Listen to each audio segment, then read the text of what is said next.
pre-TikTok. I remember in 2016, I guess, I was a digital organizer on the Clinton campaign, and that was like one of the first times I heard of that like role. And with that, we can get started. We're a few minutes in. So delighted to have Shannon Watts with us. Shannon is the founder of Moms Demand Action, the largest grassroots group fighting gun violence in the country. She's known as the summoner of women's audacity. I loved that. She's been named as one of Times Magazine's 100 most influential people, a Forbes 50 over 50 changemaker, a Glamour Woman of the Year, and a Worth Magazine Worthy 100. During the 2024 election, and very relevant to our conversation today, she organized the largest Zoom gathering in history, mobilizing over 200,000 voters and raising $11 million in support of the Harris campaign. She co-hosted the weekly Women Wednesdays for Harris Calls with Indivisible. She is the author of the instant New York Times and USA Today bestseller, Fired Up, How to Turn Your Spark into a Flame and Come Alive at Any Age, and Fight Like a Mother, How a Grassroots Movement Took on the Gun Lobby and Why Women Will Change the World. Her writing has been featured here on Substack, in the Washington Post, and all over. Shannon, so excited to have you with us. Thank you for having me. I'm excited to be here. And so actually, this conversation was perfectly timed because we can dive right into a recent electoral victory with Zohran Mamdani in the New York City primary race, which has been dissected a lot. I think a lot of people have attributed his victory to him being digital first, him being viral, him being on TikTok. And yet, just last night, we had an influencer, Deja Foxx, who did get a lot of national headlines, certainly was a bigger influencer to start to get that platform, lose pretty significantly to a more local elected official who had been around for 2 decades. So I'm curious your thoughts on that dynamic. Do you see similarities between Fox and Mamdani or stark differences that explain the differences in their performance? It's a great question. I'm interested in your thoughts on this too. Look, I think the political landscape is changing irrevocably. Like, I don't think we're going to go back to a time when the talking points, I used to be a media trainer in the 90s, and we always trained people just answer the question you want to answer, hit your talking points, pivot, all these trademarks of old school media training. And I just don't think that's going to cut it anymore in the age of social media. I think people are looking for anyone who is authentic. I mean, hate him or love him, and I hate him, but Donald Trump is an authentic politician. He is a once in a lifetime politician, and he knows so well what buttons to push and what levers to pull in order to resonate deeply with the people who love or hate him. And that is authentic to who he is. I think I think Mamdani is the same way. I think he's incredibly authentic. And he did master social media. So did Donald Trump's team. They used Facebook in ways it had never been used before. So I'm not sure what it says about Deja, who I admire very much. I think she has a bright future in front of her. She's a member of Emerge, a Merge sister. But at the end of the day, these people who are prolific and proficient with social media are also running in areas that I think are more friendly to them. I'm not sure Arizona is it's not apples or oranges when we compare Arizona and New York City. Right. What are Fair to your say. thoughts? Yeah, no, I totally agree. And I think that, everybody always wants things to be a referendum when their team wins or their Yeah. side wins and say, oh, like this small example, now let's take it national. Here's the proof and here's the case. And I think, just as I don't think we should do that with Mamdani, we shouldn't do that with Fox, who, again, yes, is impressive, has really inspired a lot of people. And I think what's most interesting, at least for me, about what she's done is she has really peeled back the curtain on running for office for a whole Yeah. generation that may not understand just how challenging it is to even get involved in that way. And so I think that's valuable. I do think that Mamdani really sort of coupled going viral with what I think Mom's Demand's secret sauce was, and feel free to disagree, but of marshaling and mobilizing people offline to do things Yes. through online tools. And so they had a 30,000 on the ground volunteer army that knocked hundreds of thousands of doors, made all those calls, doing the traditional organizing work, the less sexy work. And yes, they made it fun. And yes, they sort of had viral moments even doing that work. But I think it was all about outcomes and less about personal branding. And I think, I got to meet Deja Foxx and she tells her story and it's an incredible story. But I was a little surprised, in one interaction, an audience member asked, like, so she was in New York City, so it wasn't really relevant to her race, like, how can we lead the movement forward? How can we make a difference in this environment where Republicans control, unified government? And her answer was, go to our page, like, follow, and share. And I did find that that was a little bit missing the connection of how you can use these tools to actually get impact in the real world. And also, I do think touches on, which is totally fair, this difficult situation for a lot of people that I would bucket as influencers more than digital organizers, where they have a platform and they do want to use it for good things, but they also want to keep growing that platform. And they also want to make sure that they are, in some ways, we were talking about Twitter and TikTok and how they become echo chambers, that they're feeding sort of the energy of that fan base and feeding a national fan base that you've built, really kind of towing the Democratic Party talking points, if you want to call them that. I think is limiting, right? Because it doesn't Yeah. speak to the issues of local Arizonans who care about, clean water and all these local issues that came up in the race.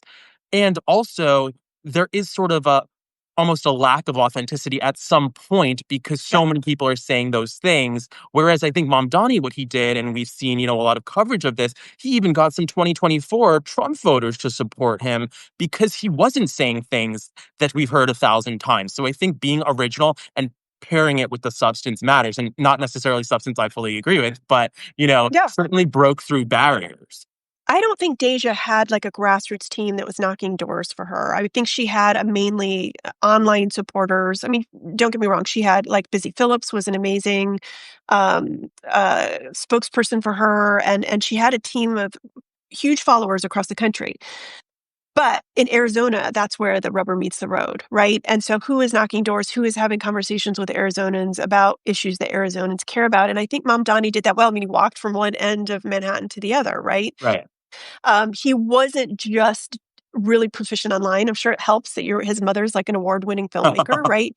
He knows what looks and feels good. And when I came to Moms Demand Action, it didn't hurt that I had a 15-year career in corporate communications. I knew how to build a brand. I knew how to create messaging. I knew how to tell a story. And in those early days, what we realized, and social media has changed so much. I don't think you could do what we did back in 2012, but we used hashtags to thank and shame lawmakers, and they were terrified of it. They were terrified of getting um, overwhelmed online with negativity. They were thrilled to feel the support online. I'm not sure they care anymore, given how many platforms there are and how much noise there is on platform like Twitter. We were able to get companies to act because we shined a spotlight on them. Um, we went viral on Facebook a lot in those early days. So the landscape is much different, but I think what we did that I haven't seen a ton of organizations do is use the platforms to drive people's opinions about issues and to get them to actually vote in a certain way or to show up to oppose a bill or to support a bill. And then to tell the stories that no one would have shined a light on, whether that was an incident of gun violence that happened in a city center that the media didn't report on, or a woman who sat in a state house gallery for 12 years while she breastfed and waited to testify for hours and hours, right? So it was really bringing to light the legislative process and where people stood on certain issues and then celebrating the wins when we had them. And it's such a different landscape now that I'm not sure. I mean, even this Zoom call that you mentioned that I hosted, right? I don't know that you could do that in the next election cycle because that's sort of old school now. And so it's just constantly trying to reinvent it. And I guess, like, one question, I actually was on the litigation team at Everytown, so kind of got the history of how Moms Demand and Mayors for Illegal Guns sort of partnered at some point. And I'm curious because when you talk about the work you did with Indivisible, and I think some of the other efforts I've seen, and we were just talking obviously about Mamdani versus Fox, because I do feel like she did have sort of a David Hogg and his army of sort of volunteers go down a couple weeks before the election. But I feel like it felt very sort of top down as opposed to that grassroots effort you want to see. I think the word that comes up is consistency, where you had weekly meetings on social media, right? You didn't just go viral one time. And in the case of Moms Demand, you ended up, I guess, partnering right with this other organization that was focused more on nitty gritty legislative change. Do you see it that way, as like that was part of the evolution of just institutionalizing the mobile digital army in a way, or Yeah. maybe not?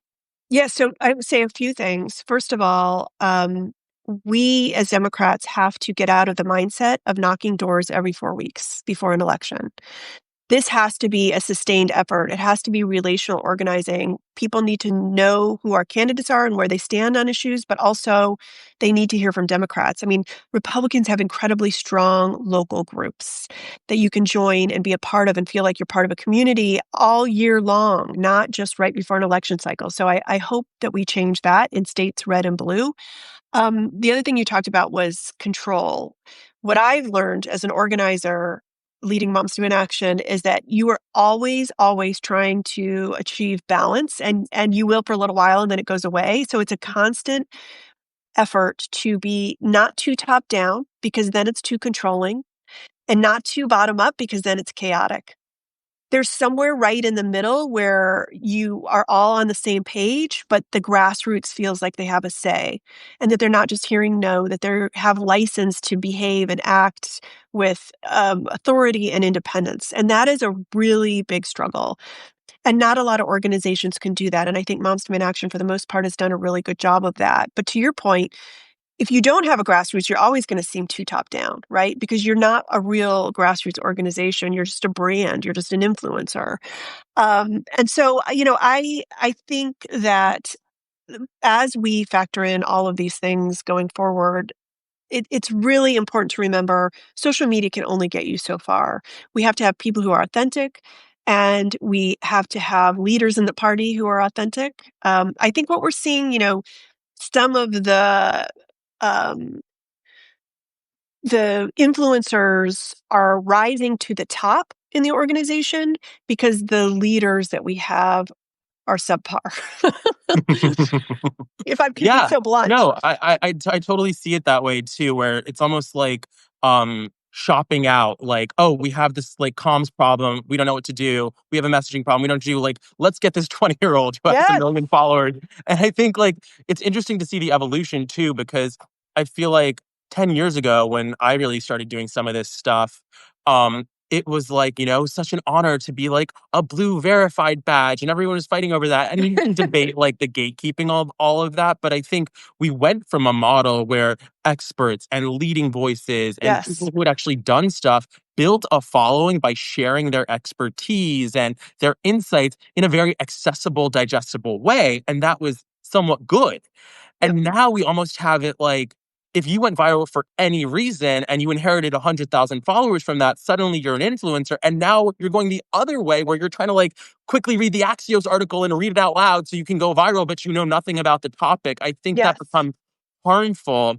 And I think that then also we've seen some of these leaders just cave to the online narrative in a way that, part of, for example, we were talking a little bit about it's hard to have nuanced conversations with people who largely agree. And I think part of it is on lawmakers and leaders of the party to say, we're going to have these conversations, not let me pick a side and hope that I pick the right one that goes more viral. So I do think some more of that would be interesting to see. I'm curious from your perspective, since you talk about leaders, how do you identify influencer, digital organizer, boss generally? And a question that I sent you an outline. I didn't have this question on Yep. there, so feel free to skip it. I always thought you would be somebody that would run for office, somebody who's obviously led a national movement, somebody with a great platform. But I do see that you also have done a really, I think, important job, both not staying maybe too long as the head of Moms Demand. I know so many organizations run into a founder's problem, not saying that was the case there, but and then also not centering yourself necessarily the way that we see other people try to, when they do have that platform, maybe not for bad reasons, but I noticed, a lot of people, it's me, me, me, I started this thing, and you seem to take a different approach. Oh, thank you. I appreciate that. So I want to say one thing that came into mind, which is like there seems to be this real debate in the Democratic Party right now, particularly among influencers, about it's everything from are you centrist versus left, or I guess neoliberal versus progressive, and then age. And I hate to tell these influencers, Gen Z, but you are not old when you're 50 years old. And I know that people who are 50 seem old when you're, in your 20s, but it's important to remember most women don't run for office until they're 47 years old. And that age has not changed. I hope it will with the next generation, but women often wait until their careers or their families are established before they run because we live in a patriarchy. And this idea that somehow you are old when you turn 50, that really limits women's runway in this country. We only hold about 25% of the 500,000 elected positions, and you're telling us we get 3 years to, serve? This is ageism, and it makes me insane. There is a difference between hoarding power, getting elected when you're in your 20s or 30s, and hoarding it until you're an 80-year-old. That is hoarding power. That is less about age, who, by the way, let's just remember Nancy Pelosi, Anthony Fauci, Maxine Waters, these are people who have their faculties. They are brilliant and they have a lot of wisdom. But I do think many of them have stayed in office too long. But I really sort of resent this idea that we're going to go from boomers to millennials and Gen Z and skip over all these women in Gen X. I just got to say that. I identify as an organizer, and certainly I've used social media to do that. We've done it in real life. I mean, I think something we did that was interesting at Moms Demand Action was when Twitter, before Elon destroyed it, was so powerful and important, and the other platforms as well, we created an army. We actually said, as part of your volunteering, you can sign up to be part of our social media army. And these are people that we would train and we would deploy to use certain hashtags to make things go viral. These are women in their 40s, 50s, beyond who became really savvy on how to use social media and to use it for gun safety, right? Shaming lawmakers, thanking lawmakers, bringing people's attention to a bill or an event, whatever it is. That, I think is less important now given the way the platforms seem to be breaking up. But I think training an army on the latest and greatest technology is an asset if you can afford to do that. And then your last question about running for office, I can't believe postmenopause, I remembered all of the questions. But uh, yes, I just moved to Florida. I'm a blue dot in a red state. And I certainly am not ruling out running for office. I love it. Okay, glad to hear. I think you would be great. So I guess another question I have, and I think again a thing that Moms Demand did really well, and when I was at Everytown, I was genuinely surprised to see how many strong Second Amendment advocates they had won over to be part of their coalition. And it's a term that I took a class with Samantha Power and her husband, and they call this like the surprising validator effect of, this person who you would expect would be opposed to your goal and comes out and supports it. And it has a little more credibility because it's not the usual folks saying this. You could think of log cabin Republicans, gay Republicans, although not in the current state, as similar. And I feel like Democrats, and again, disagree with me, but Democrats, I think, have overinvested in like hype men, cheerleader style Yes. influencers who, again, like don't know what they're going to say until they see it somewhere. It's not coming from within them, as opposed to persuasion oriented voices and influencers. And I do think, I don't want to say Republicans have done a better job at that, but I think what they have done a better job at is going on, and it's nothing new to say, the Joe Rogans, the Theo Vaughns, where it's actually not that they're going on a partisan podcast, although I view those folks as partisan figures. They are going on a podcast where some guy rambles about every topic on earth, and then they go on and they smuggle in that like one right-wing talking point, and it kind of lands. And I think I would count that as more of a persuasion style effort. And so are you seeing that happening? Do you agree with that assessment? And who do you think would be a persuasive style influencer, if there are any, that Democrats might try to kind of lean into? No, I totally agree. And these women's names escape me. Do you know who I'm talking about? These two women who I think are Oh, in the I middle. do know the I've Had It pod.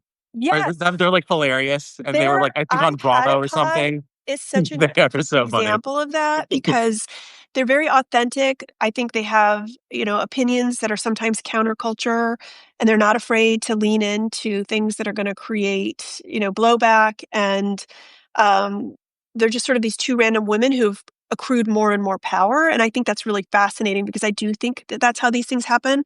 I kind of wonder if the issue, and I'm interested in your opinion, but hey, thank you, Liz. I kind of wonder if the issue that we have is that our leaders don't understand social media.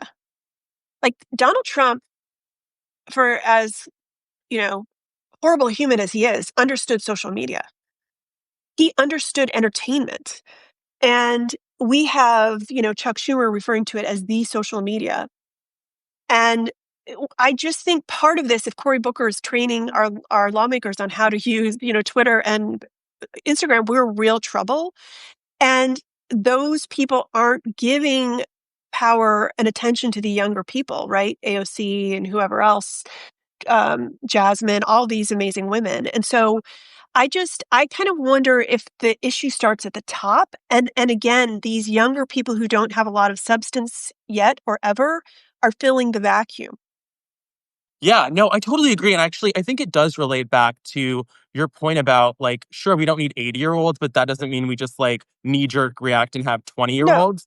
Because I do feel like I get asked all the time, like, where's the Democratic bench? And like, I do talk about Chuck Schumer, that example of him recently, right, with Elon Musk and Trump's fight, tweeting out like bad blood Taylor Swift lyrics, like, first of all, like a decade late, so lame. It got roasted in the comments, but I feel like there's often this false choice that Democrats feel where it's like either we need like a democratic socialist who's 30 who can go super viral, or we need an 80-year-old Yes. tweeting out lame things. It's like we have Jasmine Crockett.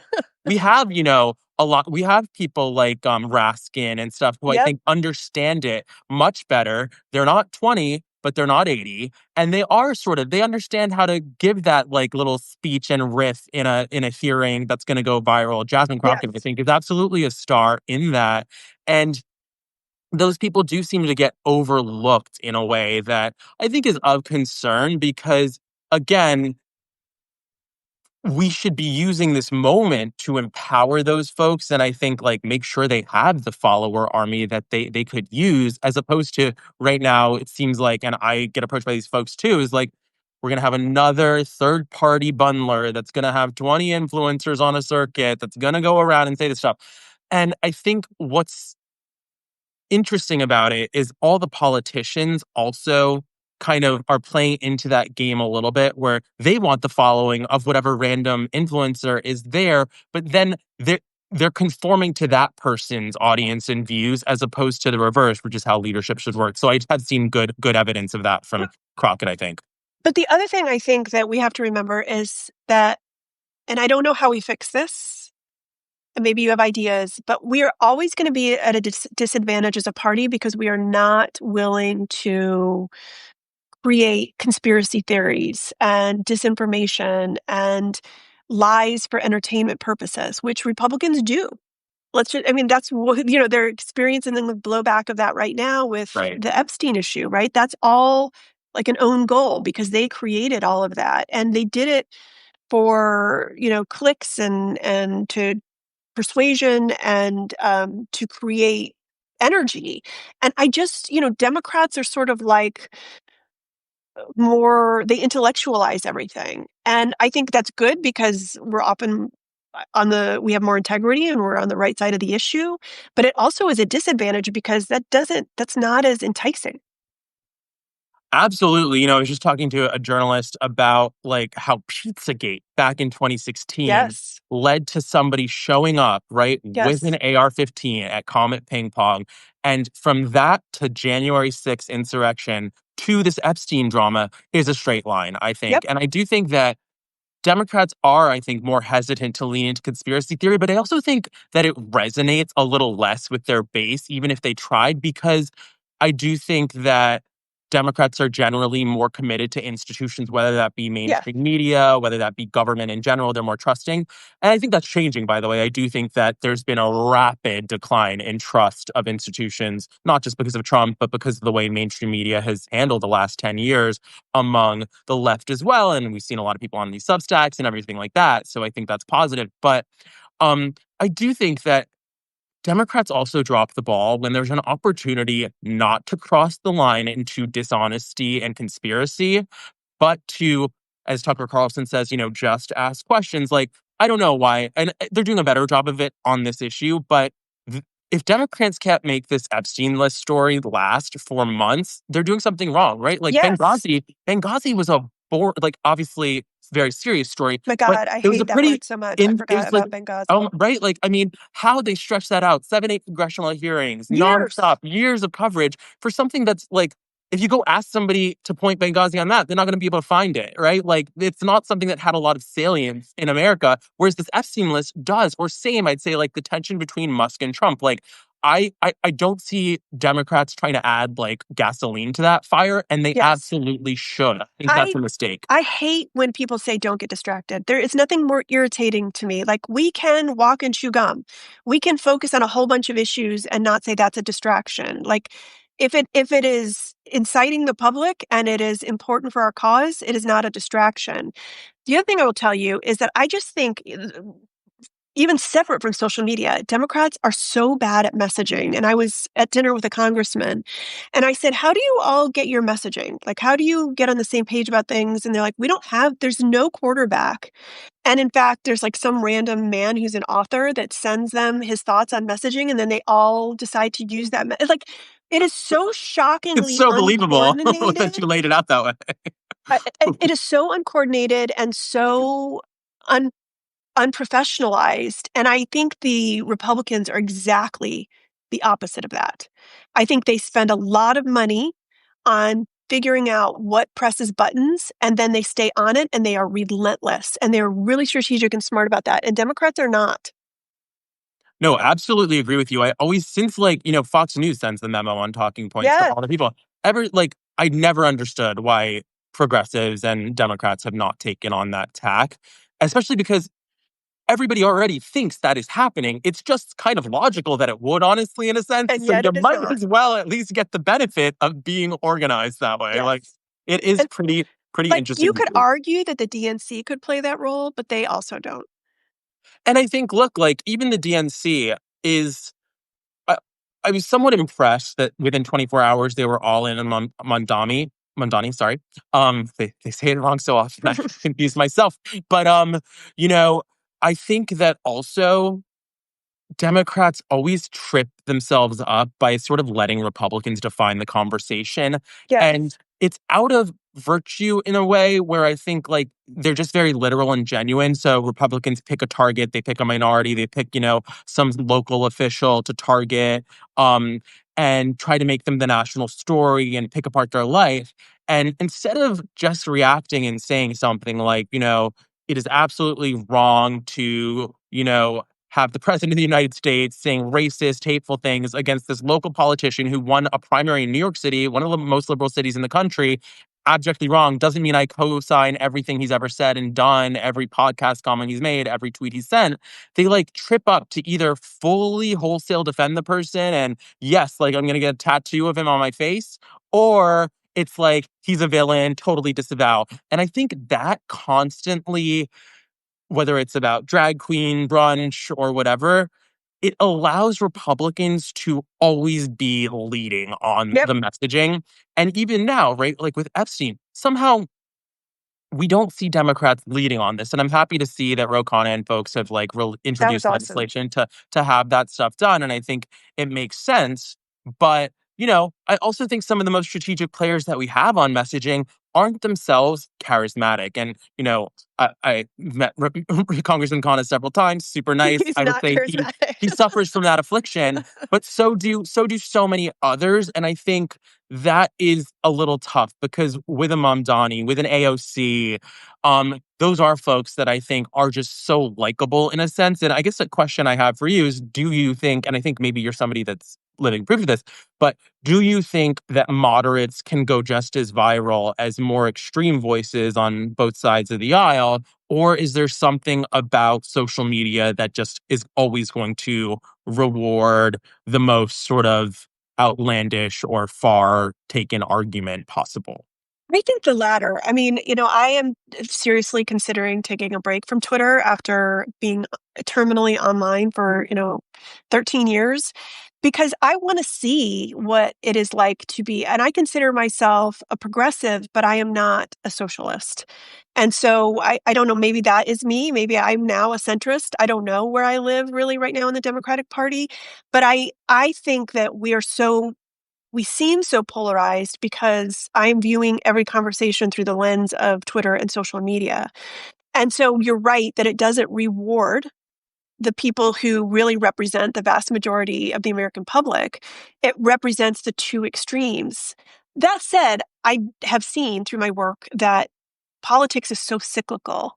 And, if Donnie does a great job, he will be rewarded. And I think his wing of the party will be rewarded. If he doesn't, then he's going to be punished, not just by Democrats, but Republicans are going to use that as an albatross around our necks for a long time, right? So I wish I could tell you there was a group of people in a room strategizing about how to handle this from the Democratic side, and yet there is not. And so what I think you and I keep coming back to in this conversation is all of this rhetoric, all of this extremism, all of this surface level stuff is filling a vacuum that the Democratic Party isn't filling.